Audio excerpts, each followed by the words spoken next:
Hello doctor. Hello. Doctor, babies monthly ఎంత wait పెరగాలి? సామాన్యంగా ఫస్ట్ 3 to 4 months లో 25 to 30 grams per day పెరిగితే చాలా అని చెప్తాము. ఆ తర్వాత 4 to 8 months లో 15 to 20 grams per day. ఆ తర్వాత 10 to 15 grams per day up till 1 year పెరిగితే చాలా అని చెప్తాము. What is important is daily urine 4-5 times pass చేయడము, regular follow up with the doctor. As long as the baby is gaining weight in that proportion, there is nothing to worry. అంటే సామాన్యంగా mothers కి మా baby chubby లేదు, మా baby పెద్దగా కనబడతలేదు, లావు కనబడతలేదు అనేది కాదు. What is important is the weight gain that is happening. As long as ఆ ప్రపోర్షన్ లో వెయిట్ పెరుగుతుంటే there is nothing to worry about. Okay. కొంతమంది బేబీస్ ఎంత చేసినా హైట్ పెరగరు, ఎంత ఫుడ్ తీసుకున్నా ఎంత మంచి ఇచ్చేసినా హైట్ పెరగరు. అది దేని వల్ల? అంటే హైట్ పెరుగుతలేదు అంటే అది కూడా ఫాలో అప్ చేయాల్సిన అవసరం ఉంటుంది. అంటే ఒకటే సిట్టింగ్ లా ఒకవేళ baby height is falling below normal for that particular age, అది అప్పుడప్పుడు జెనెటిక్ ఉండొచ్చు, అప్పుడప్పుడు కాన్స్టిట్యూషనల్ డిలే ఉండొచ్చు, అదే విధంగా అప్పుడప్పుడు ఏమైనా హార్మోనల్ ప్రాబ్లమ్స్, ముఖ్యంగా థైరాయిడ్ అనేది చూసుకుంటాం. థైరాయిడ్ ప్రాబ్లం ఉంటే కూడా హైట్ గెయిన్ అనేది కాకపోవచ్చు, బేబీ ఎక్సెస్ వెయిట్ కావచ్చు కానీ హైట్ గెయిన్ కాకపోవచ్చు.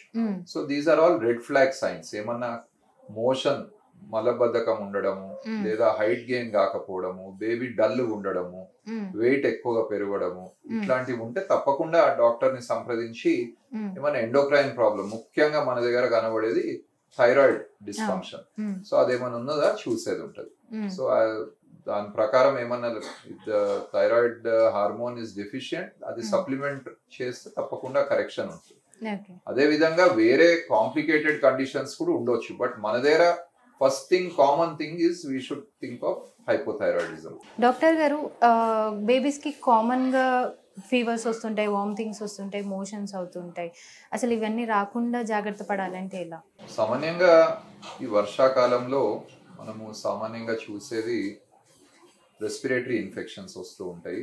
అదే విధంగా ఎప్పుడైనా వాటర్ కంటామినేషన్ తోటి మోషన్స్, అతిసార ప్రాబ్లం అనేది రావచ్చు. ఉబ్బసం అనేది ఇవాళ రేపు మనకు ఈ అర్బనైజేషన్ ఎక్కువ అయ్యే కొద్దీ పాశ్చాత్య దేశంలో ముందు కనబడేటి ఇప్పుడు మన దేశంలో కూడా వీజింగ్ ప్రాబ్లం అనేది, ఉబ్బసం అనేది కూడా కనబడుతూ ఉంటాయి. అయితే ముఖ్యంగా most important is regular vaccination complete చేయడము, చిన్న బేబీస్ లో ఎక్స్క్లూజివ్ బ్రెస్ట్ ఫీడ్ తీసుకోవడము, అదే విధంగా డేంజర్ సైన్స్ అనేటివి గుర్తు పెట్టుకొని రెడ్ ఫ్లాగ్ సైన్స్ అంటాం. అంటే బేబీ ఫీడింగ్ తీసుకోకపోవడము, ఊపిరి తీసుకోవడంలో ఇబ్బంది కావడము, పక్కలు ఎగేయడము, ఫీడింగ్ తీసుకోలేకపోవడము, ఇట్లాంటివి డల్ ఉండడము, ఇట్లాంటివి ఉంటే తప్పకుండా డాక్టర్ ని సంప్రదించాల్సిన అవసరం ఉంటుంది.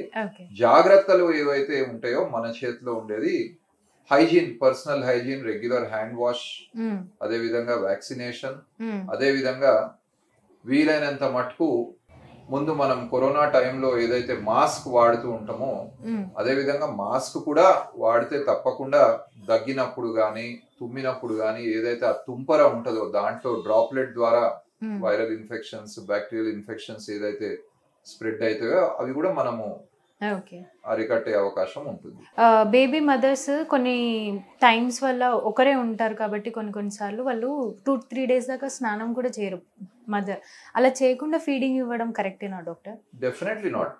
ఎందుకంటే ఎంత బిజీ ఉన్నా కూడా baby hygiene is equally important, mothers hygiene also is equally important. ఎందుకంటే చిన్న బేబీస్ లో వాళ్ళ రోగ నిరోధక శక్తి తక్కువ ఉంటది కనుక ఏమన్నా మదర్ హైజీన్ బాగాలేకుంటే తప్పకుండా ఇన్ఫెక్షన్ బేబీకి స్ప్రెడ్ అయ్యే అవకాశం ఉంటుంది. సో తప్పకుండా mother should take care of her hygiene also. And breast feeding ఇచ్చే ముందు కూడా హ్యాండ్ వాష్ చేసుకొని పర్సనల్ హైజీన్ లుక్ ఆఫ్టర్ చేసుకొని ఇవ్వాల్సిన అవసరం ఉంటుంది. డాక్టర్, బేబీస్ కొంతమంది తినగానే వామిట్ చేస్తూ ఉంటారు, అది దేని వలన? న్యూ బోర్న్ బేబీస్ లో అదే విధంగా 6 to 8 months వరకు పిల్లలు తల్లిపాలు తాగినాక తప్పకుండా స్మాల్ క్వాంటిటీ 10 ml 15 ml అట్లా కక్కుతూ ఉంటుంది. That is called normal gastroesophageal reflux. అయితే ఇది సామాన్యంగా 70 to 80% పిల్లల్లో ఉంటుంది. 6-7 నెలలలో తగ్గిపోతుంది. Okay. As long as baby weight gain మంచిగా ఉండి బేబీ యాక్టివ్ ఉంటే దాన్ని కంగారు పడాల్సిన అవసరం లేదు. ఓకే. ఒకప్పుడు చిన్నప్పుడు మాకు కూడా నేర్పిస్తుండే కక్కే పిల్లలే దక్కే పిల్లలు అని చెప్తుండే. సో కడుపు నిండా పాలు తాగినప్పుడు తప్పకుండా కొంచెం మట్టుకు కక్కేది సర్వసాధారణమైన విషయం. అది దానికి కంగారు పడాల్సిన అవసరం లేదు.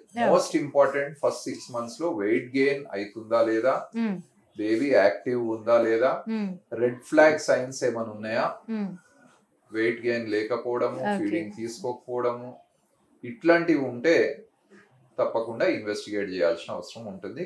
కొంత క్వాంటిటీ ప్రతిసారి ఫీడ్ తీసుకున్నప్పుడు extremely common. What is important is mother కి రీఅష్యూర్ చేసి ఎడ్యుకేట్ చేసి ఫీడింగ్ ఇచ్చినాక ఒక 15-20 minutes బర్ప్ పైకి ఎత్తుకొని వేకోట్ తీసే వరకు ఎత్తుకోమని చెప్పేది important. How the doctor and the nursing staff talk to the patient and convince the patient and educate the patient is important. Okay doctor, చాలా క్లియర్గా ఎక్స్ప్లెయిన్ చేశారు. Thank you so much.